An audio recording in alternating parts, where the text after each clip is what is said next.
Hey everybody, starting my timer here. Yes, I look like a mess. I just got out of the shower and my hair's wet, so don't judge.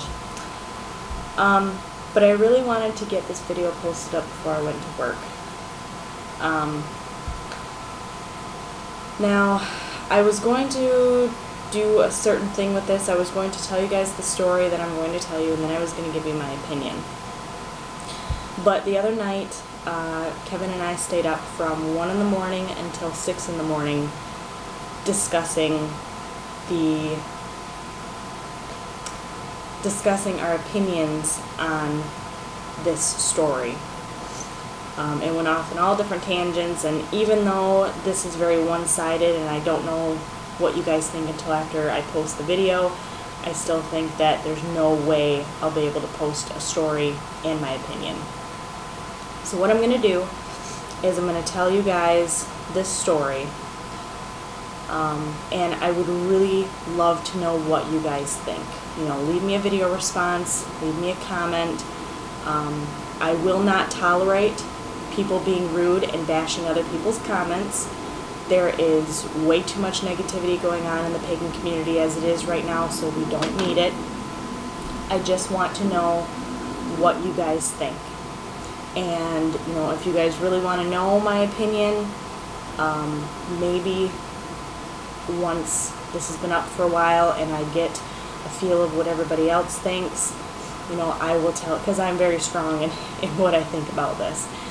Then maybe I will post a video later and give my opinion on it. I don't want you guys to think that I'm bashing a particular religion, because I'm not. Kevin is Christian, and he knows a lot of what goes on in the church.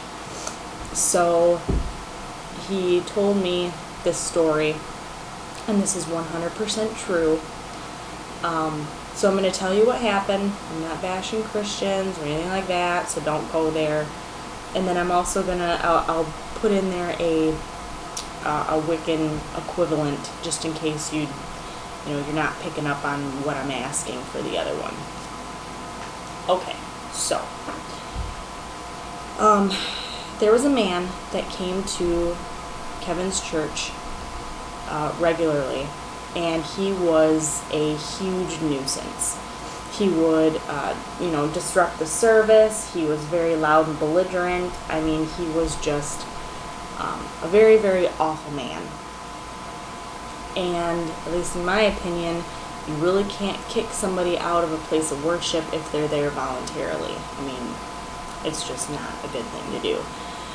So the elders of the church got together and prayed, and they asked for the man to no longer attend service because of the ruckus he was making and how it was making it very difficult for everybody else to enjoy the service and to get anything from it, because all they were worrying about was him. And they also asked that he no longer be a part of the community. And the very next day, the man's house burned down with him inside it, and he perished. True story. Not making it up. True story. It did happen. It was a couple years ago. It wasn't recently, but it did happen. And there was a couple other stories like that too that I can't remember, but that one really stuck out. Sorry, I'm just checking my time. So, my question for you is, I really don't like saying who is at fault here, but that's all that I can really think of to word it. Like, okay, are the elders at fault for this? When they prayed and asked this and this happened, is it their fault that this man died? Or, as I'm pretty sure this is what Kevin told me, that the elders believe that it was in God's will to have this man perish because it was the man's fault for the path that he had taken and for his actions. So here's a Wiccan example, just in case you have no idea what I'm saying. And I read this in a book. They were talking about white and gray and black magic, but the story stuck out. If you are to do a spell for money and you don't put any limitations on it, you don't say "and it harm none," you're not, specific on. Whenever I do a spell, I always put in there very pronounced "and it harm none" or "and harm come to no one," just because you never know. If somebody were to say, "I want money, I want it fast," they would do a spell on it, and they don't put limitations. They don't say "and it harm none," even though their intentions are good.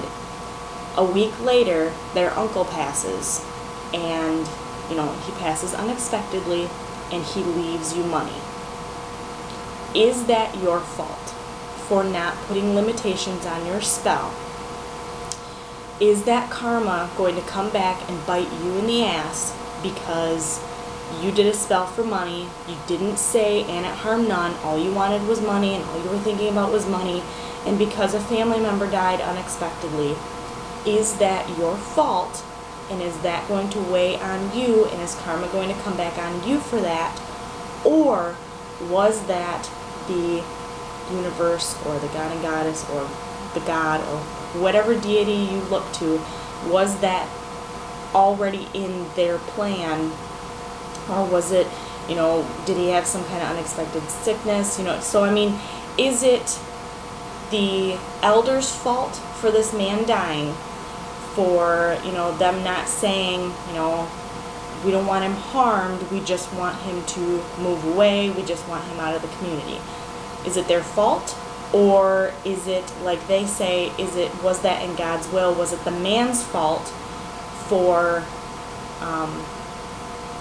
as they say, living a life of sin, or, not walking the correct path to where, he died because of that?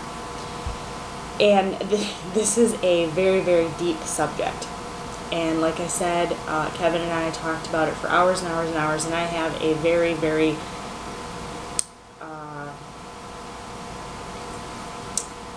I'm very, very opinionated on the subject already. So I'm not going to place my opinion here.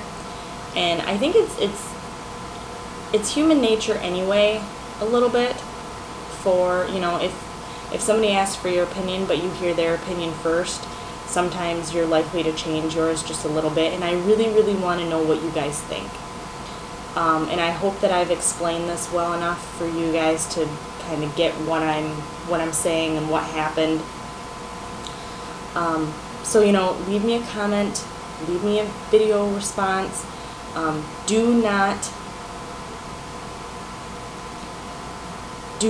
show any kind of negativity. If you guys want to, banter back and forth or have a little debate or whatever in good fun, that's fine. But I will be monitoring these comments very closely, because there is, like I said, already way, way, way too much negativity in the pagan community as it is. And I'm not doing this to rile anybody up or, to get people in fights. I'm doing this because I really want to know what you guys think. It's really nice to get into debates and to, put your opinion out there. If you are too nervous to put your opinion out there because you don't want to, you don't want to start a fight or anything, you're more than welcome to send me a message on Facebook or inbox me about it. But I will be watching the comments, so if anybody leaves anything negative, if you want to be negative towards me, I don't care. I'm over it. That's fine. But if you start messing with somebody else, I will delete it and I will block you. So please, please, please just don't go there. And I'm not trying to, be a Debbie Downer about this. I really, really, really want to know what you guys think, because it has been bothering me since Kevin told me. And like I said, we got into like a 5-hour, and it wasn't even a debate really. We're so good at tossing ideas out and agreeing with some things, but saying, oh, well, I don't agree with this part, this is what I think. Oh, well, I totally get where you're coming from. So we're really good with it. We didn't get into a fight about it. But it all started because I said, well, I want to do a video on this, and I want to put my opinion out there, and I want to, I want to tell the story and put my opinion out there. And he goes, well, why don't you tell me what your opinion is first, because you really don't want people to come after you, especially since this has to do with Christians. Okay, so I started telling him my opinion, and that's where the 5-hour long discussion came from. So so I decided that this is way, way, way too short for me to put mine out there. Like I said, maybe in another video I'll put my opinion, and I know I'm rambling, and this has nothing to do with the story. But anyway, so yes, I'd love to know your opinion. After the elders prayed and the man perished because his house burned down, is it the elders' fault? Is it the man's fault? Is it the divine's fault? And I hate using the word fault because it's like you're putting blame on somebody, but that's the only word that I can use. So who, if you believe in karma, who is, is karma going to come back and, get the person that did the spell or the prayer or whatever it is if somebody dies at their hands?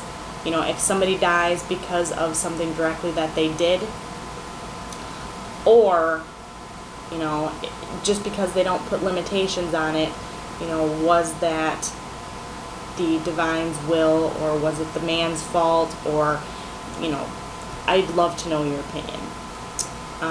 So, I'm running out of time anyway. I can't believe I already took 11 minutes just to, just to tell you guys a, 2-second story. But anyways, so I would love to know what you guys think. I'm so sorry for rambling. You know me, I am always rambling and talking too much. But I'm going to get this posted, and I hope you guys have an excellent day, and I will see you later. Blessed be.